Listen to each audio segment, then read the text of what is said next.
When you're making an indie game, there seems to be an unwritten rule that you've got to make a character a small child character, who's disproportionately bodied with a large head, as he's travelling through this incredibly dark and bleak world for ultimate art house juxtaposition, as you just platform your way through simple puzzles. Hello everyone, I'm Chris Mozillo Story, and today I'll be taking an indie look at a game that, well, defies most of these rules, through just like sheer ball-gripping difficulty. Valdis Story, Abyssal City, follows the tale of one of two of four possible playable characters.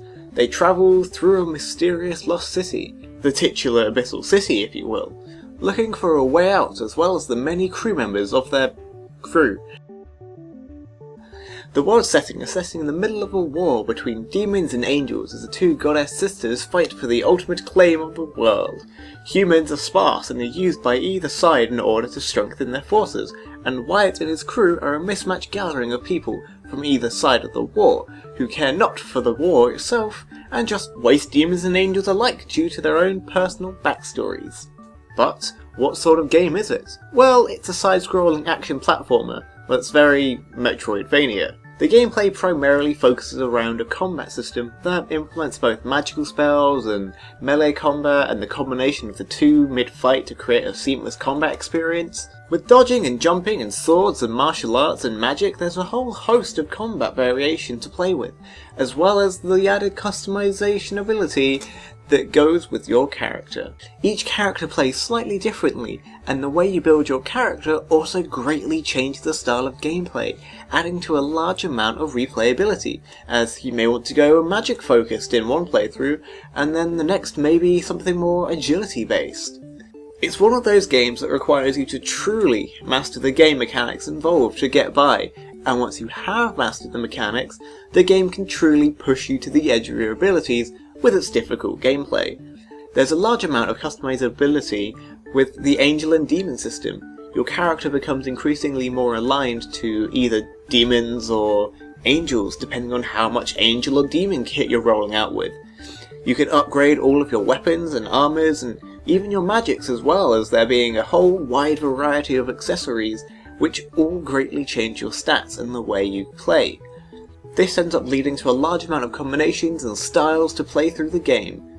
I mean, I can't stress this enough, but there's just so much customization in this that you can get multiple playthroughs just in exploring all of them. Being the Metroidvania style, exploration is greatly rewarded, with either small time-based challenges to test your grasp on mechanics outside of combat, or through the unlocking of different skills.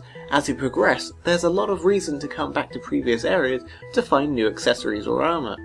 It's the sort of game that, if you ever find yourself stuck, you may as well go to previous areas and look for places you couldn't previously go, as you'll either find some sweet loot, or end up progressing the story anyway. There's even a lot of optional bosses that you can just accidentally stumble upon when you're by no means prepared for the two hardest bosses in the game. Oops. The crazy thing is that whether you do these bosses or not actually affects the game world itself, with an entire town being destroyed if you didn't fight one of the optional bosses in its original positions. There's a lot of just small optional bits and pieces and that actually have impact on the world itself, that makes the game world feel more alive and make the NPCs seem like people and not just NPCs. That said, I do have a few bugbears. There are a few problems in the combat that primarily revolve around getting quite heavily stun locked. Some enemies can stun you and the stun lasts for so long that stronger enemies or even bosses can basically proceed to one-shot you with their big attacks that you didn't manage to dodge when they were telegraphing it for an hour because you were stunned. Even when you've got the gameplay down, this sometimes gets out of hand and can turn into frustration more than anything else. There are also a few platforming segments which suffer from similar troubles. Like this segment, when you get hit by a laser it knocks you up a small bit, so you get stuck in the laser and basically die. So when this happens, to a time limit, you can't help but swear a lot, also produced by odd bits of precision platforming. That said, the game looks fucking gorgeous.